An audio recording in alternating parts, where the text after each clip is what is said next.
बच्चों, last video में हमने फ्लेमिंगो बुक का चैप्टर 5 इंडिको स्टार्ट किया था। हमने पढ़ा था कि चंपारण का एक किसान राजकुमार शुक्ला गांधी जी से मिलता है और अपनी प्रॉब्लम्स बताता है कि चंपारण के किसानों के साथ कैसे अन्याय हो रहा है।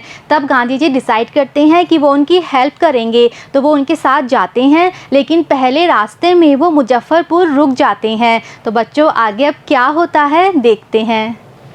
The news of Gandhi's advent and of the nature of his mission spread quickly through Muzaffarpur and to Champaran. अब बच्चों, गांधी जी मुजफ्फरपुर आ चुके थे, तो ये न्यूज़ कि गांधी जी आए हैं, एडवेंट होता है आगमन, तो गांधी जी के आने की news and the nature of his mission, और वो क्यों आए हैं, किस मिशन के लिए, किस उद्देश्य के लिए आए हैं, ये न्यूज़ स्प्रेड होता है, फैल चुकी थी मुजफ्फरपुर में भी और चंपारण में भी। तो वहाँ के सभी लोगों को, सभी किसानों को पता चल चुका था कि गांधी जी मुजफ्फरपुर आए हुए हैं, और क्यों आए हैं, हमें हेल्प करने के लिए, हमें न्याय दिलाने के लिए वो आए हैं। Sharecroppers from Champaran began arriving on foot and by conveyance to seek their champion। तो अब वो रुके हुए हैं कहाँ पर, मुजफ्फरपुर में। तो जो चंपारण के किसान हैं वो अराइव यानी पहुँचना शुरू हो जाते हैं। जिसे कोई कन्वेंस होता है वाहन, जिसे वाहन मिलता है वो वाहन में आ जाता है, और जिसे वाहन नहीं मिलता वो पैदल ही चला आता है। और वो सब मुजफ्फरपुर क्यों आते हैं, टू सी देयर चैम्पियन, अपने चैम्पियन को देखने के लिए, अपने लीडर को देखने के लिए। तो जब किसानों को पता चलता है कि गांधी जी हमारी प्रॉब्लम सॉल्व करने के लिए यहाँ आए हैं, हमें न्याय दिलाने के लिए यहाँ आए हैं, तो वो सारे किसान इतने उत्साहित हो जाते हैं कि अगर जिसे वाहन नहीं मिल रहा वो पैदल ही चला जाता है, जिसे वाहन मिल रहा है वो कोई वाहन में चला जाता है, और वो सारे लोग इकट्ठे हो जाते हैं मुजफ्फरपुर में। Muzaffarpur lawyers called on Gandhi to brief him. अब सभी लोगों को तक ये बात पहुंच चुकी थी कि गांधी जी आए हुए हैं, तो जो मुजफ्फरपुर के लॉयर्स थे, वहाँ के जो वकील थे, वो भी गांधी जी से मिलते हैं उन्हें ब्रीफ करने के लिए। ब्रीफ कहते हैं सूचना देना। तो वहाँ के जो लोकल लॉयर्स थे वो भी गांधी जी से मिलते हैं उन्हें सूचना देने के लिए। They frequently represented peasant groups in court। और ये वे वकील थे जो कि रिप्रेजेंट करते थे, केस लड़ा करते थे इन किसानों का, कहाँ पर, कोर्ट में। फ्रिक्वेंटली कहते हैं बार बार। तो वे वकील जो कि इन किसानों का कोर्ट में केस लड़ा करते थे, वो वकील भी गांधी जी से आके मिलते हैं और उन्हें सूचनाएं देते हैं। They told him about their cases. तो वो क्या सूचना देते हैं, वे अपने केस के बारे में बताते हैं कि हमने उस किसान का केस लड़ा था, वो केस ऐसे चला था, तो वो अपने केस के बारे में बताते हैं। And reported the size of their fee, और साथ ही वो अपनी फ़ी का साइज़ भी बताते हैं, वो कितना अमाउंट, कितने रुपए लेते थे फ़ीस में, वो भी बताते हैं। Gandhi chided the lawyers for collecting big fee from the sharecroppers. तो जब वो बताते हैं कि हम इस तरह से केस लड़ते हैं, हमने ये केस लड़े थे और हम इतनी फ़ीस लेते हैं, तो वो सुन के गांधी जी उनकी चाइट कहते हैं बच्चों आलोचना करना, किसी को डांटना। तो गांधी जी उनको डांटते हैं, उनकी आलोचना करते हैं कि वो शेयर क्रॉपर्स से इतना बिग फ़ी, इतना बड़ा अमाउंट, इतनी बड़ी फ़ीस लेते थे। तो गांधी जी ने उनकी आलोचना की और कहा कि ये शेयर क्रॉपर्स पहले से इतने दुखी हैं, इतने गरीब हैं, और तुम इनका केस लड़ने के लिए इतनी बड़ी फ़ीस लेते हो। तो उन्होंने उन लॉयर्स की आलोचना की। ही सेड, उन्होंने आगे कहा, I have come to the conclusion that we should stop going to law courts. तो उन्होंने कहा कि मैं इस कंक्लूज़न पे, कंक्लूज़न कहते हैं बच्चों निष्कर्ष, तो उन्होंने कहा कि मैं इस निष्कर्ष पे पहुंचा हूँ, सारी बातें सुनने के बाद मैं इस नतीजे पे पहुंचा हूँ कि हमें इन सब चीज़ों के लिए, जो हम कोर्ट में जा रहे हैं, केस लड़ रहे हैं, वो हमें नहीं करना चाहिए। यानी उन्होंने कहा कि इस प्रॉब्लम का सॉल्यूशन कोर्ट में नहीं है, क्योंकि कोर्ट भी किसकी है, ब्रिटिशर्स की है, तो वो कभी किसानों की बात समझेंगे ही नहीं, कभी उन्हें न्याय मिलेगा ही नहीं, और बल्कि वो इस तरह से अपने रुपए और वेस्ट करते जाएंगे। तो उन्होंने कहा कि मैं इस नतीजे पर पहुंचा हूं कि इस प्रॉब्लम का सॉल्यूशन कोर्ट में नहीं है, हमें इस तरह से केस कोर्ट में नहीं लड़ना चाहिए। Taking such cases to the courts does little good. तो उन्होंने कहा कि इस तरह के केस अगर हम कोर्ट में लड़ेंगे तो उससे लिटिल गुड यानी कुछ अच्छा नहीं होगा, यानी कि तुम्हें जस्टिस भी नहीं मिलेगा, और बल्कि किसानों के जो थोड़े बहुत पैसे हैं जमा किए हुए, उनकी जो सेविंग्स है वो भी सब नष्ट हो जाएगी, वेस्ट हो जाएगी।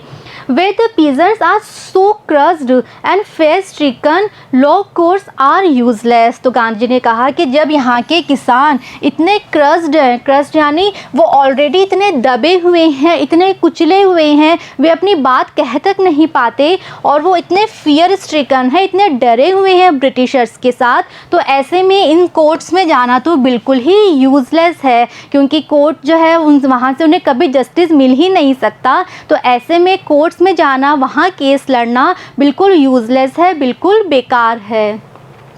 The real relief for them is to be free from fear. तो गांधी ने कहा कि इन किसानों के लिए जो एक्चुअल रिलीफ है, जो इनके लिए एक्चुअल में मददगार बात है, वो क्या है कि ये अपने डर से फ्री हो जाएं। तो उन्होंने कहा कि कोर्ट इनकी हेल्प नहीं कर सकता, इन्हें हेल्प तभी मिलेगी जब ये अपना डर छोड़ दें, अपने डर से फ्री हो जाएं। Most of the arable land in the Champaran district was divided into large estates owned by Englishmen and worked by Indian tenants। तो अब जो राइटर हैं लुइस फिशर, वो हमें वहाँ के एग्रीमेंट के बारे में बता रहे हैं कि चंपारण में क्या सिस्टम था।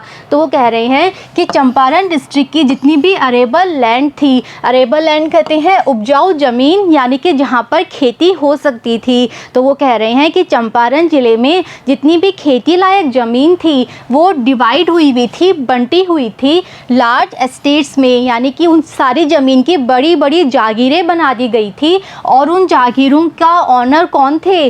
सारे इंग्लिशमैन, सारे अंग्रेज़ थे, यानी कि जितनी भी ज़मीन है उनको बड़े बड़े जागीरों में बांट दी और हर एक जागीर का मालिक एक अंग्रेज हुआ करता था।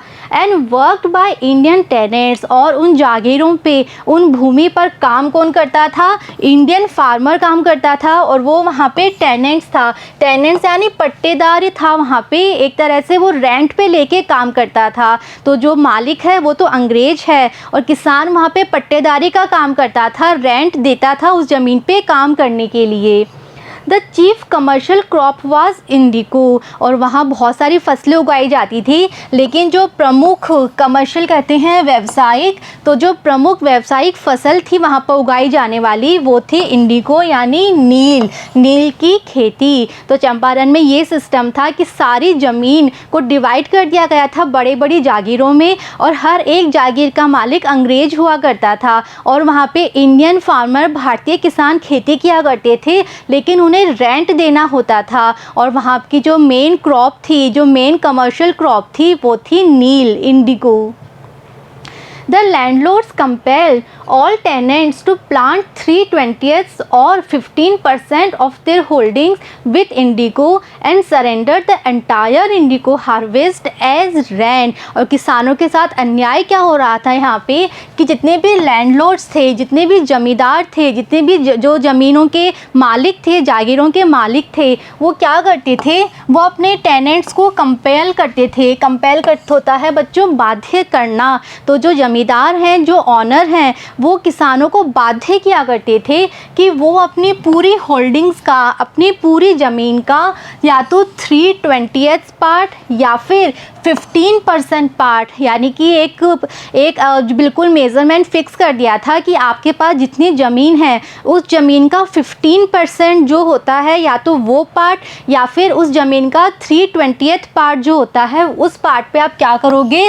सिर्फ इंडिगो उगाओगे, सिर्फ नील की खेती करोगे। बाकी पार्ट पे आप जो चाहे कर सकते हो, लेकिन 15% पे आपको नील की खेती ही करनी पड़ेगी। और उसके बाद आपको सरेंडर यानी समर्पण कर देना पड़ेगा। जो आपने नील की खेती की, जो आपकी फसल उगी, वो सारी फसल आप समर्पण कर दोगे। द एंटायर इंडिगो हार्वेस्ट, तो पूरा हार्वेस्ट जितना हुआ है, जितनी फसल उगी है इंडिगो की, वो टोटल सारी फसल आप दे दोगे एज रेंट, इस ज़मीन के रेंट के रूप में। तो ये वहाँ पे अन्याय होता था किसानों के साथ। वो बाध्य किए जाते थे कि अपनी ज़मीन के 15% भाग पे या फिर 3/20 जो भाग आता है उस पे उन्हें इंडिगो ही उगानी है, और वो उगाने के बाद जितना भी हार्वेस्ट हुआ है, जितनी भी फसल उगी है, वो सारी उन्हें दे देनी होती थी रेंट के रूप में। This was done by long term contract. और ये जो एग्रीमेंट था, ये जो कॉन्ट्रैक्ट था, ये बहुत लंबे समय से चला आ रहा था। बहुत सालों पहले ये कॉन्ट्रैक्ट बना था और अभी तक किसानों को वही फॉलो करना होता था। वो बाध्य थे उस एग्रीमेंट को फॉलो करने के लिए। अपनी इच्छा से वो उस एग्रीमेंट को तोड़ नहीं सकते थे और 15% पार्ट पे उन्हें नील की खेती ही करनी पड़ती थी। Presently, the landlords learned that Germany had developed synthetic indigo। तो बच्चों ये सिस्टम बहुत सालों से चला आ रहा था चंपारण में कि जो ऑनर हैं वो अंग्रेज हैं, काम करने वाले इंडियन हैं और उन्हें बाध्य करा जाता था कि 15% पे नील की खेती करनी है और जितनी फसल होती है वो सबकी सब उन्हें सरेंडर कर देनी है। लेकिन प्रेजेंटली अब क्या बात हो गई थी, नहीं, अब चेंज ये आया था कि लैंडलॉर्ड्स को पता चला कि जो जर्मनी है, जो जर्मनी के लोग हैं, उन्होंने क्या कर लिया, एक सिंथेटिक इंडिको ढूंढ लिया, एक सिंथेटिक इंडिको डेवलप कर लिया, बना लिया। बच्चों सिंथेटिक कहते हैं कृत्रिम, यानी कि जो नेचुरल ना हो। अभी तक चंपारण में क्या होता था, नेचुरल इंडिको बनाया जाता था, इंडिको प्लांट उगाया जाता था और फिर उससे इंडिको बनता था। लेकिन अब जर्मनी में एक नई चीज़ डेवलप हो गई थी, उन्होंने एक सिंथेटिक इंडिको बना लिया था जो कि केमिकल से बना होता है, रसायन से बना होता है, एक तरह से जो आर्टिफिशियल होता है, कृत्रिम होता है। तो जर्मनी ने एक सिंथेटिक इंडिको बना लिया था जो कि एक तरह से सस्ता होता था। They thereupon obtained agreements from the sharecroppers to pay them compensation for being released from the 15% agreement। तो अब जब लैंडलॉर्ड्स को पता चला कि हम यहाँ इतनी मेहनत से इनसे उगवाते हैं और जो जर्मनी है उन्होंने एक सिंथेटिक इंडिको बना लिया है, तो उन्होंने सोचा कि अब जब सिंथेटिक इंडिको आ चुका है तो ऐसे में नेचुरल इंडिको उगाना में हम क्यों टाइम वेस्ट करें। तो वो अभी सिस्टम को तोड़ना चाहते थे, वो किसानों को इस एग्रीमेंट से फ्री करना चाहते थे अपने खुद के प्रॉफिट के लिए। तो उन्होंने क्या करा, उन्होंने शेयर क्रॉपर्स को एग्रीमेंट दिया कि हम आपको इस 15% के एग्रीमेंट से फ्री कर देंगे, लेकिन बदले में आपको हमें कंपेंसेशन देना होगा। कंपेंसेशन कहते हैं कोई क्षतिपूर्ति, यानी कि जो लैंडलॉर्ड्स थे वो अपना खुद का प्रॉफिट देख रहे थे कि अब जब सिंथेटिक इंडिको आ चुका है तो अब हम ये नेचुरल इंडिको की फार्मिंग क्यों करें। तो उन्होंने कहा कि किसानों को कि हम आपको इस एग्रीमेंट से फ्री कर रहे हैं, लेकिन बदले में आपको हमें कुछ रुपए देने होंगे, एक तरह से कंपेंसेशन के रूप में, क्षतिपूर्ति के रूप में। The sharecropping agreement was irksome to the peasants and many signed willingly। तो जब किसानों को पता चला कि लैंडलॉर्ड्स चाहते हैं हमें इस एग्रीमेंट से फ्री करना, उन्हें अभी तक रीज़न नहीं पता था कि वो क्यों चाहते हैं। लैंडलॉर्ड्स अपना खुद का प्रॉफिट देख रहे थे, लेकिन किसानों को अभी तक ये बात नहीं पता थी। लेकिन उनमें से बहुत सारे किसानों ने अपनी इच्छा से साइन कर दिया कि हाँ, हम आपको कंपेंसेशन दे देंगे और आप हमें इस एग्रीमेंट से फ्री कर दो। और ऐसा उन्होंने क्यों किया, क्योंकि ये जो एग्रीमेंट, ये जो अरेंजमेंट था, ये उनके लिए बहुत ज़्यादा एक सम यानी परेशान करने वाला था। यानी ये जो किसान थे यहाँ के, वो इस अरेंजमेंट से इतने सालों से इतने परेशान हो चुके थे कि जब लैंडलॉर्ड्स ने कहा कि हम आपको इससे फ्री कर रहे हैं, आप बस हमें बदले में कुछ कंपेंसेशन दे दो, तो किसानों ने कहा कि हाँ ठीक है, हम रेडी हैं, और उन्होंने साइन कर दिए। और अब तक उन्हें एक्चुअल रीज़न नहीं पता था। दोज हु रेसिस्टेड, और जिन किसानों ने इसका विरोध किया, रेसिस्ट विरोध किया कि आप हमें फ्री कर रहे हो तो हम आपको कंपेंसेशन क्यों दे, एंगेज्ड लॉयर्स, तो उन किसानों ने फिर से लॉयर्स एंगेज करे। उन्होंने कहा कि हम कोर्ट में जाएंगे, हम केस लड़ेंगे। एंड लैंडलॉर्ड्स हायर ठग्स, और जो बदले में लैंडलॉर्ड्स थे उन्होंने, ठग्स कहते हैं बुरे आदमी, गुंडे, तो उन्होंने गुंडे हायर करे किसानों को डराने धमकाने के लिए। Meanwhile, the information about synthetic indigo reached the illiterate peasants who had signed and they wanted their money back। और इसी बीच, meanwhile, इसी दौरान, इसी बीच क्या होता है, सिंथेटिक इंडिको की इंफॉर्मेशन, ये इंफॉर्मेशन कि जर्मनी ने एक सिंथेटिक इंडिको बनाने का फॉर्मूला ले लिया है, उन्होंने डेवलप कर लिया है सिंथेटिक इंडिको, ये इंफॉर्मेशन वहाँ के जो अशिक्षित किसान थे उन तक पहुँच जाती है। उन्हें पता चल जाता है कि लैंडलॉर्ड्स हमें इस एग्रीमेंट से फ्री क्यों कर रहे हैं, हमें अब नील की खेती नहीं करनी पड़ेगी, ऐसा वो क्यों कह रहे हैं, तो उन्हें पता चल जाता है। तो ऐसे में वो जिन्होंने ऑलरेडी साइन कर चुका था ये एग्रीमेंट कि हाँ ठीक है हम आपको कंपेंसेशन देंगे, तो वो किसान भी अब चाहते थे कि उन्हें उनका मनी वापस मिले। तो किसान समझ चुके थे कि लैंडलॉर्ड्स अपना खुद का प्रॉफिट देख रहे हैं, इसलिए ये हमें इस नील की खेती के एग्रीमेंट से फ्री कर रहे हैं। तो ऐसे में वो किसान जिन्होंने ऑलरेडी साइन कर दिया था वो भी चाहते थे कि उन्हें उनका पैसा वापस मिले, जो पैसा उन्होंने क्षतिपूर्ति के रूप में, कंपनसेशन के रूप में दिया है, वो पैसा उन्हें वापस दिया जाए। At this point Gandhi arrived in Champaran. तो चंपारण में ये स्ट्रगल चल रहा था किसानों का, उस समय गांधी जी चंपारण पहुँचे थे। तो जब गांधी जी चंपारण पहुँचे तब ये वहाँ की हालात थे, जो लैंडलॉर्ड्स थे वो चाहते थे कि अब किसानों को फ्री कर दे, अपने खुद के प्रॉफिट के लिए वो ऐसा चाहते थे, लेकिन बदले में वो किसानों से कंपनसेशन लेना चाहते थे और किसान मना कर रहे थे कि हम आपको क्यों दें।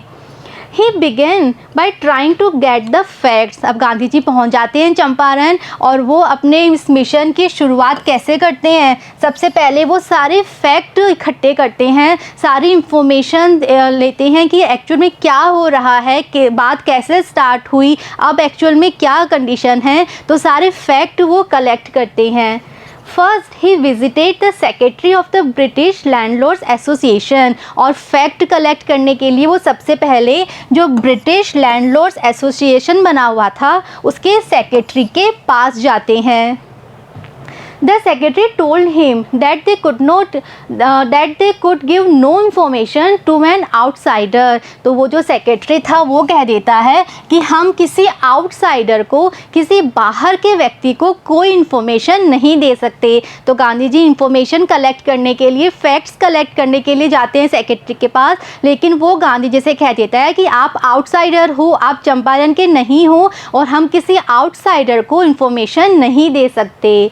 Gandhi answered that he was no outsider. तो ऐसे में गांधी जी आंसर देते हैं कि मैं कोई बाहरी व्यक्ति नहीं हूँ।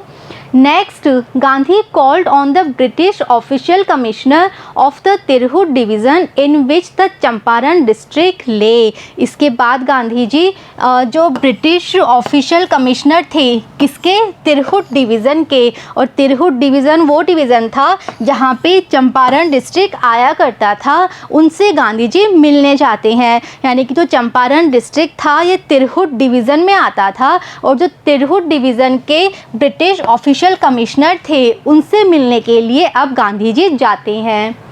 The commissioner Gandhi reports proceeded to bully me and advised me forthwith to leave Tirhut. तो गांधी जी रिपोर्ट करते हैं, गांधी जी बताते हैं कि जब वो मिले कमिश्नर के साथ तो उस कमिश्नर ने क्या किया, प्रोसीडेड टू बुली मी। गांधी जी कह रहे हैं कि उसने मुझे बुली करना शुरू कर दिया। बुली कहते हैं बच्चों किसी को परेशान करना, किसी पे अपना रौब दिखाना। तो उस कमिश्नर ने गांधी जी को बहुत परेशान किया, उसने गांधी जी पे अपना रौब दिखाया और उसने गांधी जी को सलाह दी कि वो फोर्थविथ यानी तुरंत लीव तिरहुत, तुरंत तिरहुत से चले जाएं, तुरंत यहाँ से चले जाएं। तो उसने भी गांधी जी की बात नहीं सुनी, गांधी जी को हेल्प करने की बजाय उसने गांधी जी पे रौब दिखाया और गांधी जी को कहा कि आप तुरंत यहाँ से चले जाओ।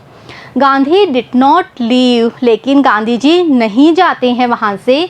Instead he proceeded to Motihari, बल्कि अब वो कहाँ चले जाते हैं, वहाँ से मोतीहारी चले जाते हैं, द कैपिटल ऑफ चंपारण। और मोतीहारी चंपारण डिस्ट्रिक्ट का कैपिटल था, अब वो मोतीहारी पहुँच जाते हैं। सेवरल लॉयर्स अकम्पनीड हिम, और उनके साथ बहुत सारे लॉयर्स, बहुत सारे वकील भी हैं जो कि उनके साथ मोतीहारी आ जाते हैं।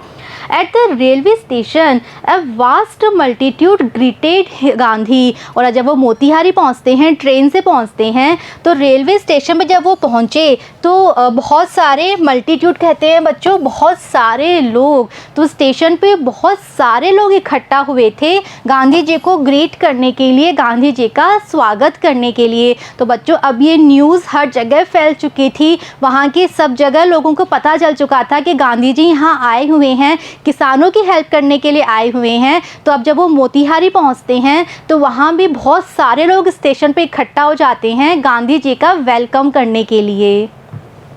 He went to a house and using it at headquarters continued his investigation। अब गांधी जी मोतीहारी पहुंच गए हैं। मोतीहारी में वो एक घर में रुकते हैं और उस घर को वो अपना हेडक्वार्टर बना लेते हैं, अपना मुख्यालय बना लेते हैं और अपनी इन्वेस्टिगेशंस, अपनी जांच पड़ताल कंटिन्यू रखते हैं, जारी रखते हैं। तब वो मोतीहारी चले जाते हैं, घर में रुकते हैं, उस घर को अपना वो मुख्यालय, अपना ऑफिस बना लेते हैं और वहाँ से अपनी इन्वेस्टिगेशंस कंटिन्यू रखते हैं, अपने फैक्ट्स, अपनी इंफॉर्मेशंस कलेक्ट करना कंटिन्यू रखते हैं।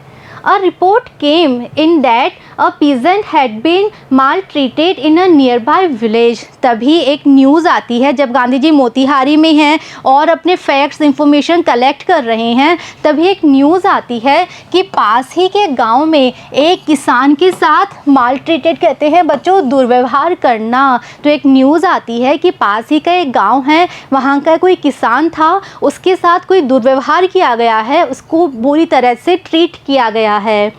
Gandhi decided to go and see. तो गांधी जी डिसाइड करते हैं कि उस किसान के पास जाएंगे और देखेंगे कि एक्चुअल में क्या हुआ है।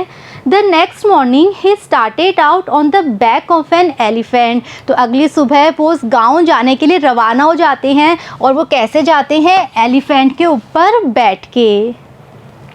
He had not proceeded far when the police superintendent's messenger overtook him and ordered him to return to town in his carriage। अब वो हाथी पर बैठे हैं, पास के गांव जा रहे हैं और वो ज़्यादा दूर नहीं गए थे, तभी क्या होता है, वहाँ की जो पुलिस सुपरिटेंडेंट थे वो अपना एक मैसेंजर भेजते हैं, अपना एक संदेशवाहक भेजते हैं और वो संदेशवाहक गांधी जी को ओवरटेक करके रोक देता है और गांधी जी को ऑर्डर देता है, आदेश देता है कि आप तुरंत टाउन लौट जाओ, तुरंत मोतीहारी लौट जाओ अब मेरे साथ मेरी गाड़ी में। तो वहाँ के लोकल लोगों को भी पता है और ब्रिटिशर्स को भी पता है कि गांधी जी आए हुए हैं, किस मिशन के लिए आए हुए हैं। और ब्रिटिशर्स गांधी जी को बिल्कुल हेल्प नहीं दे रहे थे, वो नहीं चाहते थे कि गांधी जी किसानों की प्रॉब्लम सॉल्व करें, तो वो गांधी जी को रोकना चाहते थे। तो जब गांधी जी रवाना हुए तो पुलिस सुपरिटेंडेंट का एक मैसेंजर आता है, उन्हें रोकता है और कहता है